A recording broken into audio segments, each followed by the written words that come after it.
Josef Mengele, el famoso médico diabólico de Auschwitz. Estos son los restos de una de las 4 cámaras de gas. Y junto a la cámara de gas estaba el laboratorio de Mengele. Acá realizó experimentos inhumanos en víctimas inocentes. El hecho de que experimentara con niños le hace merecer un lugar peor en el infierno. Cuando terminaba, asesinaba a sus víctimas para seguir con su pseudociencia retorcida. Mengele diseccionaba los cuerpos y recogía los ojos y los usaba para estudios. ¿Qué fue lo que corrompió tanto a un médico para que quedara en la historia como el ángel de la muerte? La mayoría de los de mi generación no entiende cómo hace más de 70 años un grupo pequeño de nazis pudo empezar una guerra que mató a 60 millones de personas. Voy a averiguarlo, y para hacerlo, usaré estos naipes. Hoy las usan tanto los militares como los policías para identificar sus objetivos. Pero nunca nadie reunió un mazo de naipes para el grupo de asesinos más famoso de la historia. Con la ayuda de expertos, quiero saber qué puesto ocupa cada uno de estos nazis en el escalafón del mal. Mi nombre es James Ellis, y estos son los aliados de Hitler. Josef Mengele se convirtió en el símbolo de los experimentos médicos nazis. ¿Qué tenía Mengele que lo hizo tan famoso? Guy. Mengele no era el único médico nazi que realizaba este trabajo, entre comillas, y la razón por la que se lo recuerda es porque no se lo castigó. Muchas de las ideas subyacentes de los experimentos de Mengele coincidían con el pensamiento científico de la época en temas como raza y eugenesia. Lo que no coincidía con el pensamiento científico de la época era su práctica. Aunque no hay dudas de que su trabajo era antiético, algo que hay que considerar es la distinción entre la ética científica y la validez de la ciencia. Porque no son lo mismo. Podemos tener una ciencia muy ética, muy mal realizada, y podemos tener investigación científica muy bien realizada, pero completamente antiética. Lo que tenemos que considerar es el grado en el que la ciencia de Mengele es ética o válida o ninguna de las dos. Se supone que su trabajo era salvar vidas, pero llevó a cabo algunas de las atrocidades más horrendas cometidas por los nazis. ¿Qué le permitió hacer eso?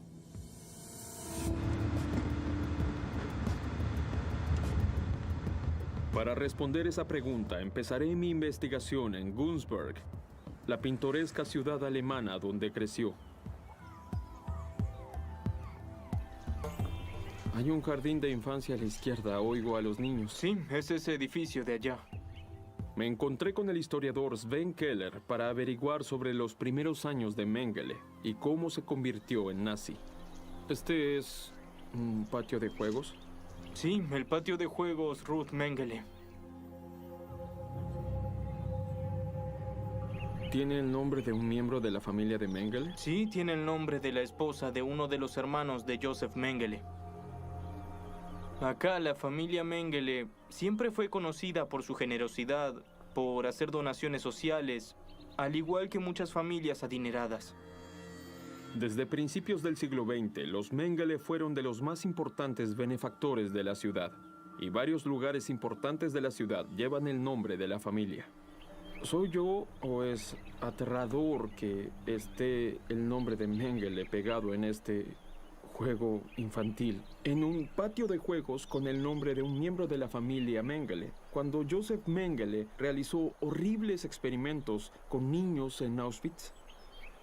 Yo estoy de acuerdo contigo. Lo que lo hace más aterrador para mí es que hay una mujer judía de Auschwitz que sufrió los experimentos de Mengele. Mengele no dejó que alimentara a su recién nacido para poder ver qué le pasaba al niño, cuánto podía vivir hasta morir de hambre. Al final, la mujer judía frustró sus planes cuando mató en silencio a su bebé por la noche. Esta mujer judía tenía el mismo nombre, Ruth, igual que Ruth Mengele. Y esta conexión es algo que no puedo sacarme de la cabeza, es horripilante. Sí. Obviamente la familia Mengele es importante en la ciudad. ¿Puedes contarme más sobre ellos? Era una familia muy respetada. Ellos empezaron de cero, construyeron su propia fortuna. Y eso era algo que toda la gente admiraba. Joseph Mengele nació en 1911 en una familia católica conservadora. Su padre, Carl, tenía una exitosa compañía de equipos agrícolas que terminó siendo la segunda empresa más grande de la ciudad. ¿Y cómo era Joseph Mengele de niño? ¿Qué sabemos de él? Eso no es fácil de responder, no hay muchas fuentes. La gente que creció con él lo describe como simpático. ¿Hubo algo que haya pasado en su niñez, algo que haya hecho, que haya anticipado los horribles actos que iba a hacer más tarde en su vida? Para nada. ¿Para Yo diría nada? que nada, no. O sea que era un niño normal en una familia adinerada en esta linda ciudad, en Baviera. Sí, eso es lo que diría, sí. Durante la adolescencia de Joseph, la empresa de los Mengele siguió creciendo, igual que la influencia de la familia en la ciudad. A principios de los 30, Hitler visitó 2 veces Günzburg para buscar apoyo para el partido. Hasta dio un discurso en la fábrica Mengele en su segunda visita. Para 1933, Karl Mengele había llegado al ayuntamiento.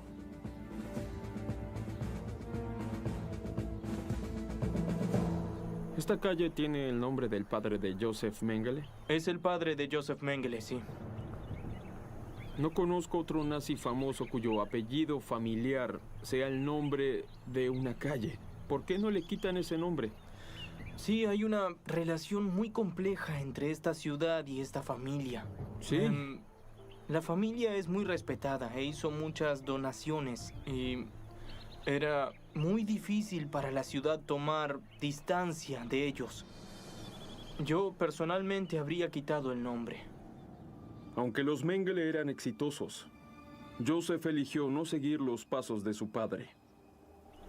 ¿Cómo fue que Mengele decidió ser médico? Se graduó de la secundaria en 1930 y no estaba hecho para la profesión familiar. ¿Cómo tomó exactamente esa decisión? Es algo que no sabemos, pero fue a Múnich y empezó a estudiar medicina. Múnich era el centro del movimiento nazi durante los años 30. Cuando Hitler se convirtió en canciller en 1933, los académicos y científicos judíos fueron expulsados de las universidades y reemplazados por simpatizantes nazis. Estos fueron los académicos que educaron e influyeron a Joseph Mengele. Mengele era un joven muy dedicado al trabajo y cuando estaba haciendo su licenciatura también hizo un doctorado en antropología. En la medicina no estaba tan interesado en la parte clínica. Le interesaba una rama nueva e interesante de la medicina llamada genética. Y obviamente la genética y la antropología eran 2 ciencias que estaban conectadas a lo que hizo el nacionalsocialismo con lo que fue su teoría racial. Wow. O sea que pudo haberse radicalizado cuando estudiaba en la universidad. Sí. Habría sido más fácil si pudiéramos decir, sí, era un demente desde el principio. Sí, pero sería no es más así. fácil, pero no es así. En 1937, Mengele consiguió un importante puesto de asistente en el Instituto de Biología Hereditaria y Pureza Racial en Frankfurt. Allí se unió a unos genetistas que estudiaban gemelos en un departamento que estaba a la vanguardia de los programas raciales nazis. Tengo la impresión de que estas ideas raciales eran las ideas académicas dominantes en Alemania en esa época. Sí, dominantes, pero también estaban en la vanguardia de la investigación académica. Él esperaba que esto impulsara su carrera al concentrarse en esas ciencias. Mengele se unió al partido nazi en 1937, pero su avance en la profesión médica fue paralelo a su avance en las filas nazis. De hecho, en 1938, el año en que recibió su título de médico, también se unió a la SS.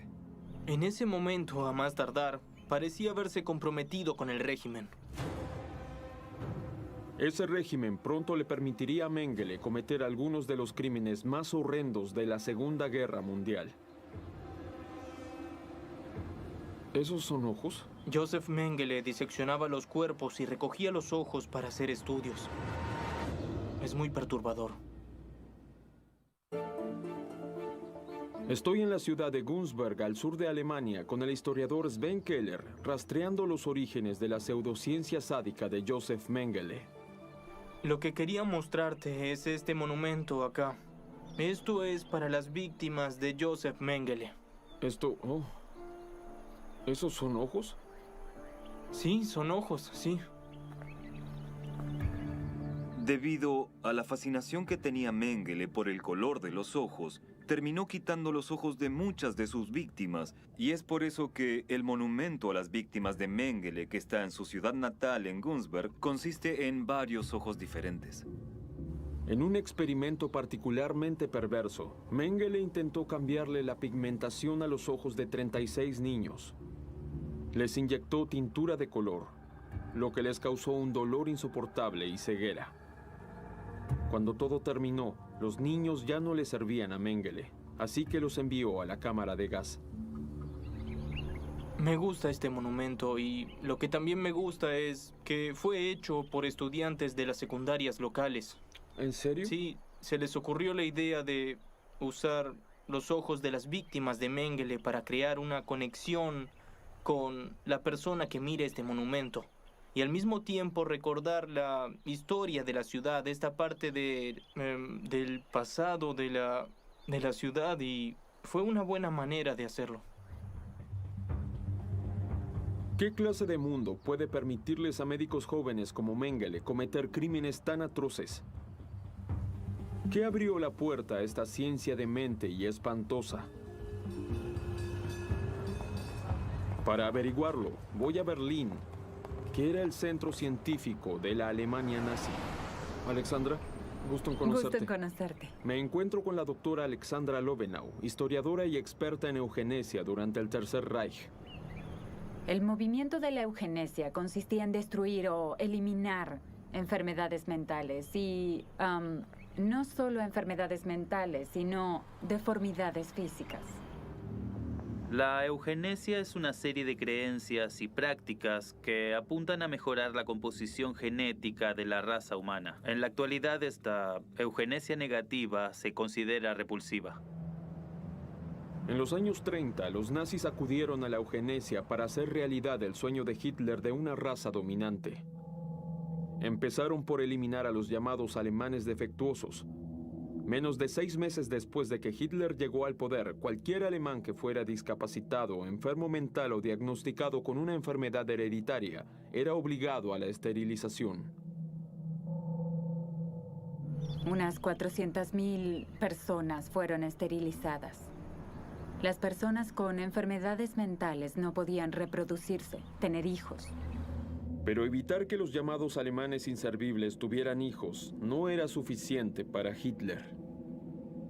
Los nazis no solo querían evitar que los enfermos mentales y físicos se reprodujeran, ellos querían eliminar cualquier necesidad de gastar recursos en su cuidado. El gobierno nazi decidió que era demasiado costoso mantenerlos vivos. ¿Y por eso había que matarlos? Sí. Empezaron por los niños de menos de 3 años. ¿Y quién mataba a los niños? Los médicos. Mengele era parte de la comunidad médica nazi que pensaba que cualquiera que fuera discapacitado o, entre comillas, defectuoso de alguna manera debía ser ejecutado. En 1939, Hitler ordenó que se agregaran cámaras de gas a 6 instituciones designadas. A los pacientes que consideraban no aptos para vivir, los enviaban allí para matarlos. Era una operación clandestina, más tarde llamada Acción T4. Sin embargo, era casi imposible mantenerlo en secreto. Hitler no podía permitirse una reacción del público durante la guerra. Acción T4 fue cancelada en agosto de 1941, pero los nazis les ordenaron a los médicos que siguieran con la matanza de una manera más oculta. ¿Qué hace que alguien que está en una profesión que es para curar a la gente y salvar vidas, qué hace que cometan un genocidio? La mayoría de los médicos del T4 Acción eran bastante jóvenes como Mengele. Era gente que se graduó a mitad de los años 30. A los estudiantes les dijeron que no perdieran tiempo, energía y carrera tratando de ayudar a gente que no tiene remedio, porque no iba a mejorar. Hasta el final de la guerra, los médicos nazis mataron a otras 200.000 personas. Esto es escalofriante porque la idea de que cualquier humano que no fuera perfecto de algún modo era considerado un estorbo para el resto de la humanidad. Y la idea de que si se eliminaba a esta gente, ya sea matándolos o esterilizándolos, ellos iban a generar una humanidad mejor, era una idea muy perversa porque no aceptaba el hecho de que los seres humanos no son perfectos. Después de que los ciudadanos más vulnerables del Reich fueran asesinados por la gente que debía cuidarlos, los médicos nazis llevaron su crueldad un paso más allá. En algunos casos, también pasaba que los investigadores visitaban los centros de matanza y examinaban a los pacientes vivos. Y si encontraban a alguien interesante, el cerebro de esa persona era utilizado. Dices que ellos elegían a alguien y decían, quiero examinar el cerebro de esa persona, y entonces esa persona era asesinada para poder realizar experimentos en su cerebro. Sí, y de hecho, a eso se lo veía como una gran oportunidad, como una fuente inagotable de material de investigación. Es horripilante. Sin duda, sí. Eso hace a la eutanasia de acción todavía peor y la participación de investigadores que hacían investigación científica del cerebro los convirtió en asesinos.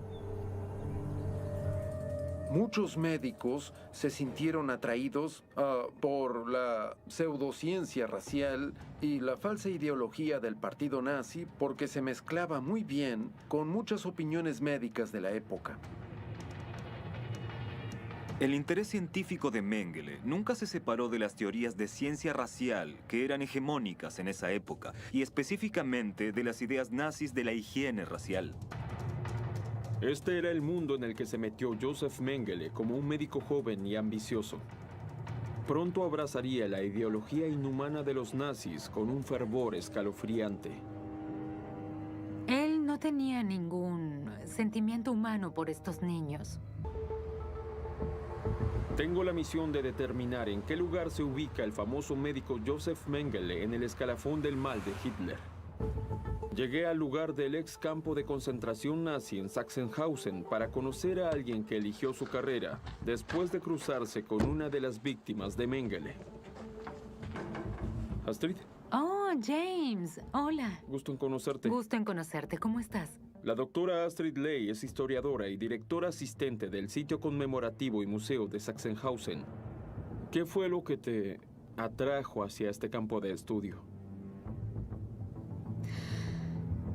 De hecho, fue el encuentro con una víctima de los experimentos de Mengele que tuve hace muchos años después de terminar mis estudios. Y para ella lo más terrible fue que ella no sabía cómo había afectado su salud.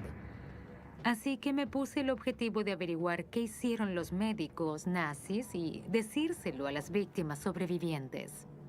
Joseph Mengele es el nombre que la gente más asocia con los experimentos en los campos de concentración y campos de muerte nazi. Obviamente no era el único médico que trabajaba en esos lugares. ¿Qué tan extendida era esa práctica? Era un fenómeno muy extendido. En todos los campos grandes se hicieron experimentos médicos y empezaron inmediatamente después de que Alemania empezó la guerra.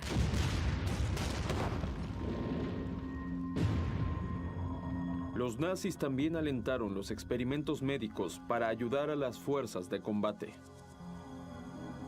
Los médicos intentaban curar heridas hechas en la guerra, probando algunas vacunas para enfermedades infecciosas que surgían durante la guerra, como hepatitis, como tifus. El Führer ofrecía un campo muy inquietante y extenso para que experimentaran médicos inmorales como Joseph Mengele con la intención de hacer historia en la medicina. Para los médicos y para investigadores ambiciosos, las barreras éticas al usar sujetos humanos a veces pueden ser frustrantes.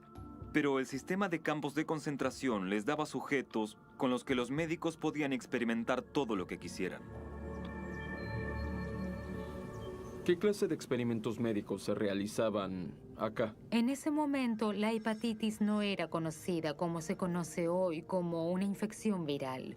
Un médico lo que hizo fue ir a Auschwitz, seleccionar con Mengele 11 niños judíos y los transfirieron a Sachsenhausen. Infectaron a los niños con tejido tomado de soldados alemanes que sufrían hepatitis. Tenemos testimonios de un hombre enfermero de un prisionero que describió cómo los niños lloraban por el dolor extremo y el miedo que tenían. Y al médico no parecía importarle. Estos niños judíos polacos para él eran solo conejillos de indias. Durante la guerra se realizó una serie de horribles experimentos médicos en 8 de los campos de concentración más grandes. ¿Cómo estos médicos, cuyo trabajo es cuidar a la gente, cómo pudieron ser tan crueles? Sí, esto es lo que no entendemos. Demuestran una enorme capacidad de distanciarse del sufrimiento de la víctima, y eso solo puede hacerse cuando no se considera a esta persona un ser humano. La empatía es la capacidad de sentir lo que siente otra persona. Si te sientes triste cuando ves a otra persona triste o te asustas cuando ves a otra persona asustada, eso es empatía. Está claro que los nazis no sentían empatía porque deshumanizaban a sus víctimas hasta tal punto que no sentían empatía por esas personas. La manera horrible en que se realizaban estos experimentos no hizo casi ningún aporte al avance de la ciencia médica, salvo en un puñado de casos aislados. Hoy sabemos que la hepatitis es una enfermedad viral debido a esta experimentación. Eso es muy perturbador. Los experimentos médicos fueron para ayudar a los soldados en la guerra, pero también fueron para justificar la ideología racial nazi. Sí, sin dudas. Joseph Mengele llevó esta investigación basada en la ideología a un nivel todavía más inhumano. Mengele estaba interesado en la herencia. Y en esa época, una manera de estudiar la herencia para ver qué características eran ambientales y cuáles heredadas era analizar gemelos. ¿Y la investigación de gemelos era algo específico de Mengele o era algo que se hacía en todo el campo científico en ese momento? Era algo que estaba muy extendido y Mengele en realidad no era cualquiera. Era uno de los genetistas más importantes. En 1938, Mengele, en un artículo, escribió sobre un estudio de gemelos. Él dijo, el mayor problema que tenemos es que no podemos diseccionar gemelos al mismo tiempo porque los gemelos casi nunca mueren al mismo tiempo. Y por eso él se convirtió en médico de campos de concentración. Fue a Auschwitz porque allí tendría la posibilidad de experimentar, de probar, de examinar más gemelos y pensaba escribir sobre eso más tarde y usarlo para impulsar su carrera científica. Para averiguar qué hizo exactamente Joseph Mengele para impulsar su carrera científica, debo ir al lugar que es sinónimo de su cruel legado. Él visitaba a los niños con unos dulces y los traía solo para ellos. Tengo la misión de averiguar dónde se ubica el Dr. Joseph Mengele en el escalafón del mal de Hitler. Vine a Polonia para ver el lugar más asociado con sus crímenes siniestros. Acá estamos en la entrada de Auschwitz-Birkenau. Este campo es enorme. Se extiende hasta donde llega la vista. Auschwitz es el campo de concentración nazi más conocido y un símbolo vigente del Holocausto. Ahora estamos en el campo principal llamado Stammlager, Auschwitz I, que en realidad fue el comienzo de Auschwitz. Para averiguar exactamente qué papel tenía Josef Mengele en los horribles crímenes cometidos acá, me encuentro con la historiadora Teresa Wątórzyski. Antes de la guerra, los cuarteles eran la base de la Armada polaca y en 1940 se convirtieron en otro campo de concentración alemán. Auschwitz se terminó convirtiendo en uno de los mayores campos de concentración nazis. Al principio estaba en un sitio, pero terminó estando en 3 lugares separados, que cubren unos 13 kilómetros de distancia.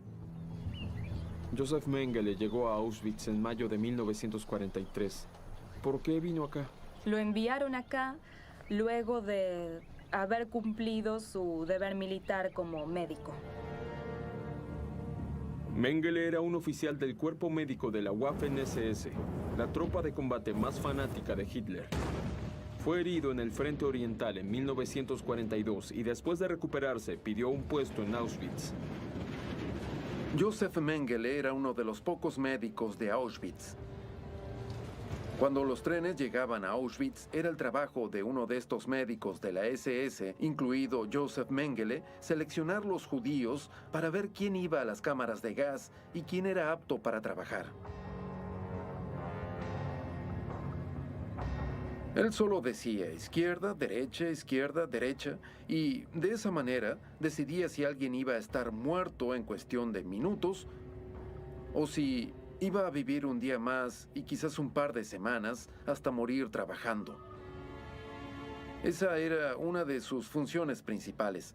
Su otra función era usar a Auschwitz como un laboratorio experimental para realizar su retorcida pseudociencia. Médicos como Mengele consideraban a un grupo de personas como si fuera un cuerpo, y si podían extirpar la parte cancerígena de ese cuerpo, por ejemplo, las razas consideradas infecciosas, sucias, enfermas, como los judíos, entonces le estarían haciendo a ese cuerpo un favor. Acá empezaron a enviar familias. Ellos empezaron a enviar niños, y tener familias significaba tener a los gemelos y trillizos juntos para la experimentación. El propósito de la investigación de Mengele con los gemelos todavía no está claro, pero se cree que salvaba a los gemelos de la cámara de gas porque esperaba encontrar en ellos secretos para diseñar genéticamente la raza superior de Hitler. En esa época, el código genético no se entendía del todo. Él estaba haciendo parte de la investigación inicial de los estudios hereditarios con gemelos. Los gemelos se consideraban útiles para esta investigación porque podían ver a 2 personas con material genético idéntico y ver qué tenían en común y en qué eran diferentes, y podían determinar qué características estaban influidas por el ambiente y cuáles habían sido heredadas. Primero Mengele tuvo que diferenciar qué características se repetían y cuáles mostraban variaciones. Solo entonces podría intentar eliminar los rasgos indeseables y denominados racialmente impuros. Él visitaba a los niños romaníes en Birkenau con juguetes, con unos dulces. Él los traía solo para ellos. ¿Él les daba juguetes y dulces? Así es como lo recordaban. Él les traía juguetes y dulces y después los tomaba y hacía sus experimentos con ellos. Es lo que ocurría. Cuando los niños estaban dentro del laboratorio de Mengele, empezaba la tortura. Cirugías crudas, pruebas dolorosas, amputaciones innecesarias, heridas infectadas deliberadamente y exposición a enfermedades mortíferas eran parte de la rutina. Mengele no tenía ningún tipo de sentimiento humano cuando realizaba experimentos que creía que eran en nombre del progreso científico, pero no le importaba que fueran increíblemente crueles y causaran mucho dolor en sus víctimas. Cientos de víctimas de Mengele murieron antes de que terminara de experimentar con ellas. Pocos de los que sobrevivieron terminaron bien. El último paso era matar a los niños. Esto le pasó a la mayoría de los O sea que niños. después de experimentar con ellos, Mengele los mataba y alguien hacía una autopsia a los cuerpos. Exactamente, sí. Está claro que hay que ser muy sádico para realizar estos experimentos en gente viva y terminar matándolos solo para descubrir algo. Hay una historia horrible en la que Mengele y otro de los médicos de Auschwitz discutían sobre si un niño tenía tuberculosis. Y Mengele decía que sí y el otro médico decía que no. Mengele volvió una hora después y confirmó que él estaba equivocado. El niño no tenía tuberculosis. ¿Y cómo lo comprobó? Lo mató y lo diseccionó, solo para resolver una discusión médica. La mayor parte de los gemelos de Auschwitz murió a causa de los experimentos de Mengele. Solo un puñado sobrevivió lo suficiente para ver al ejército soviético liberar el campo el 27 de enero de 1945. Como mucha gente leí sobre este lugar, vi fotos y películas sobre él, pero no entendía la magnitud y extensión del sufrimiento hasta que no vi este lugar con mis propios ojos. Es algo que nunca olvidaré. Pero a pesar de sus crímenes sádicos, el médico nazi del infierno logró escapar de la ley. El hecho de que después de la guerra escapara, viviera su vida y no reconociera sus crímenes es muy frustrante. Estoy en Berlín. Me encuentro con el historiador Tobias Freimüller para averiguar qué pasó con Josef Mengele cuando se derrumbó el imperio de Hitler. Este es un monumento hecho a fines de los 80 Claro. Y representa las deportaciones, principalmente a Auschwitz. ¿Qué le pasó a Mengele cuando el Ejército Rojo llegaba a Auschwitz? Se fue poco antes y después viajó hacia el oeste, disfrazado de oficial de Wehrmacht. En junio de 1945, las fuerzas estadounidenses capturaron a Mengele junto con otros 10.000 soldados que huían en Sajonia. Buscaron tatuajes de la Waffen-SS en los prisioneros.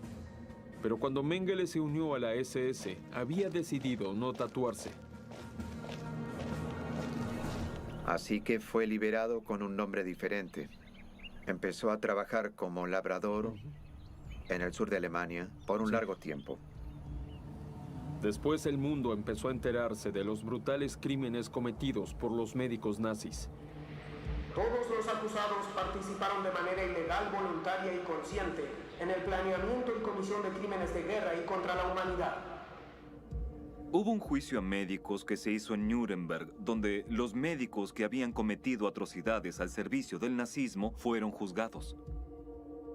Mengele sabía que debía escapar. Él terminó yendo a Argentina, que seguramente debe ser el lugar de retiro más popular para ex-nazis. Mengele vivió bajo un alias por varios años en Buenos Aires. Después, en 1958, se casó con la viuda de su hermano, accionista mayoritaria en la empresa de su padre. Para hacerlo necesitaba su nombre real y su pasaporte real, su identidad real. Así que fue con el embajador alemán en Buenos Aires y consiguió su pasaporte alemán con su nombre real. Se encontraba su nombre en la guía telefónica de Buenos Aires y vivió ahí con su nombre real, sí. ¿Y en ese momento no estaba asustado de que alguien lo rastreara? Para nada.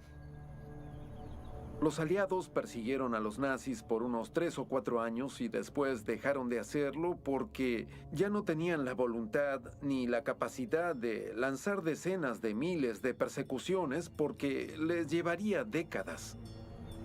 ¿Y en qué momento la gente empezó a intentar ubicarlo y llevarlo a la justicia?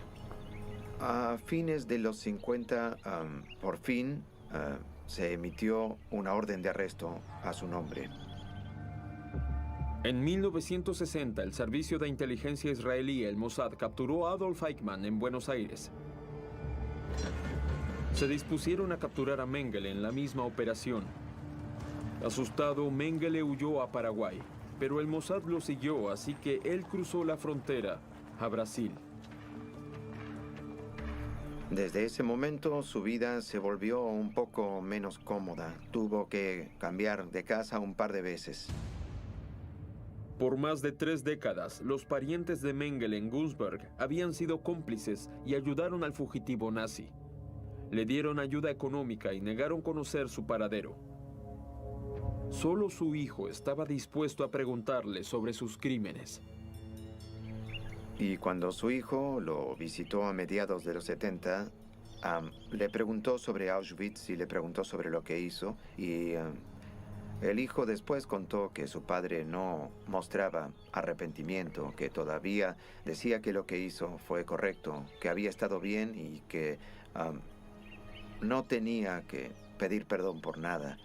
Por eso su hijo viajó de vuelta a Alemania y nunca más volvió a verlo. ¿En serio? Entonces el hijo quedó horrorizado por su padre. No solo sus crímenes, sino cómo justificaba sus crímenes. Y él cortó la comunicación. Y el padre pensaba que podía convencer a su hijo de que había hecho lo correcto. ¿Pero cómo murió? Tuvo un derrame, pero pasaron 6 años hasta que por fin se encontraron pruebas de que era él, de que estaba muerto. A Mengele lo ubicaron por fin en 1985, cerca del 40º aniversario de la caída de Auschwitz, que fue en enero del 45. Ahí fue que la policía alemana registró la casa de un amigo de la infancia de Mengele en Günzburg y encontró pruebas de la muerte del médico. Lo irónico del último destino de Mengele es que cuando desenterraron sus huesos en un cementerio que se llama Embu en 1985, sostuvieron su cráneo y lo mostraron a la prensa mundial. Y esos huesos ahora terminaron en un laboratorio donde los analizan estudiantes de medicina. Es apropiado que no tenga una tumba propia y que termine en un laboratorio. ¿En qué momento se convirtió en esta figura conocida que personifica toda la maldad del régimen nazi? Creo que fue así porque él realizó horribles experimentos médicos y es fácil imaginarlo. No es tan fácil imaginar lo que hizo Eichmann, pero sí. Es fácil ver que hizo experimentos mortíferos con gemelos, con niños. Eso lo hacía un monstruo, la imagen de un monstruo que había escapado. Y eso hacía la historia más interesante. Nunca se supo que Mengele expresara remordimiento o aceptara responsabilidad por sus crímenes. El hecho de que después de la guerra haya escapado, haya vivido la vida y haya muerto de un derrame nadando es algo muy frustrante. No hubo reconocimiento público ni oportunidad de las víctimas y los sobrevivientes para declarar, mostrar su historia al mundo y poder ver algo de justicia aplicarse a Joseph Mengele. Ahora que sé que Joseph Mengele tuvo un papel clave en los experimentos médicos inhumanos realizados al servicio del régimen racista nazi, es hora de decidir dónde se ubica en el escalafón del mal de Hitler. Auschwitz ofrecía un ambiente diferente a todos, un lugar donde un médico podía experimentar con seres humanos sin ninguna consecuencia de tipo moral. Después de investigar la historia de las monstruosas hazañas de Joseph Mengele en Alemania y Polonia, es hora de decidir dónde se ubica este médico demoníaco en el escalafón del mal. Con nuestro novedoso sistema de naipes, quiero determinar qué lugar ocupa Joseph Mengele entre los aliados de Hitler. Hay muchos elementos horrorosos en la historia de Mengele, pero el que más me impactó son las historias sobre sus selecciones de prisioneros en Auschwitz. Sí, creo que también es importante recordar que Mengele es uno de muchos médicos en muchos campos que realizaron este trabajo. Uso la palabra médico entre comillas porque creo que ellos ya no merecen ser llamados médicos si lo que hacen es matar a la gente en esencia. Señalando con el dedo, Joseph Mengele tenía el poder de decidir la vida o la muerte de muchas víctimas inocentes. ¿Qué hace que un médico de una familia respetable y rica realice actos tan horribles? Mengele era muy ambicioso y creía que el trabajo que estaba haciendo en Auschwitz tenía el potencial de abrirle puertas para su futura carrera. Así que tomó esa ambición y tomó el estado de la ciencia, y a eso le sumó una falta total de ética y también de empatía. Además de su ambición, estaba motivado por una antropología retorcida. Él pensaba que cierto tipo de gente era inferior a otro tipo de gente, y eso estaba detrás de su investigación, y eso lo llevó al fin y al cabo a matar. Es una ideología muy retrógrada, pero si uno encaja en esa ideología y la cree, uno podría llegar a hacer las cosas horribles que hizo Mengele. El arribismo y una ideología racista retorcida llevaron a Joseph Mengele a cometer atrocidades inimaginables. Yo creo que Auschwitz abrió la puerta, que le dio una oportunidad a Mengele de llevar las cosas a otro nivel y de cruzar esa frontera ética. Él tuvo una oportunidad. Tenía cuerpos humanos que no le importaban y no le preocupaban ni ética ni moralmente. Y él tuvo la oportunidad de hacer cualquier cosa que quisiera. Auschwitz ofrecía un ambiente distinto a todos que casi nunca existió en la historia. Un lugar donde un médico podía experimentar con seres humanos sin ninguna consecuencia de tipo moral. Es importante recordar, al evaluar a Mengele y sus crímenes, que hubo médicos nazis, incluso médicos nazis en campos de concentración, que se negaron a participar en estas actividades. Él quería hacerlo. Trabajando en los aterradores campos de concentración nazis, Joseph Mengele se sintió por encima de la moralidad. Su trabajo no fue válido ni ético.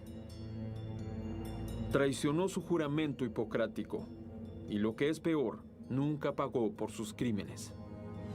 Ahora me gustaría llegar a una conclusión sobre dónde creen que Mengele se ubica en el escalafón del mal. Matt, comenzamos contigo. Bueno, bien, como científico e investigador, me molesta mucho la investigación de Mengele, tanto su ideología como sus métodos en particular, más allá de su punto de vista sobre su medicina. Tengo que ponerlo muy arriba, lo pongo en el puesto 9. Anthony. Si el ranking fuera de crueldad, al menos estaría quinto, pero el ranking se basa en su centralidad, en las atrocidades del régimen nazi. No estoy seguro de que fuera central. Él era parte de un sistema que incluía hospitales, universidades, campos de concentración y muerte. Él era uno entre muchos. Es el puesto 49. Guy. Lo ubicaré en un lugar muy diferente, pero casi por idénticas razones. Creo que él es un síntoma de una manera de pensar maligna. Era una manera de pensar que todos tenemos que combatir y es parte de la razón por la que hubo una guerra. Su sadismo y crueldad no tenía fronteras, pero como lo considero un símbolo de todo lo que era retorcido en esa manera de pensar y en el régimen, voy a ponerlo muy arriba, voy a ponerlo en el puesto 5. Los tres tienen perspectivas muy diferentes. Para mí es muy simple, hablamos del escalafón del mal y no puedo pensar en algo más perverso que torturar y matar niños. Así que para mí tiene que estar entre los 10 primeros y coincido con Matt. Número 9. Él es la reina de espadas. Quizás el fugitivo nazi más famoso de todos. Joseph Mengele se convirtió en la personificación de la maldad pura. Un médico que juró curar, pero que terminó matando. El médico diabólico de Auschwitz es una figura central entre los aliados de Hitler. Doblado al español en Civisa Media.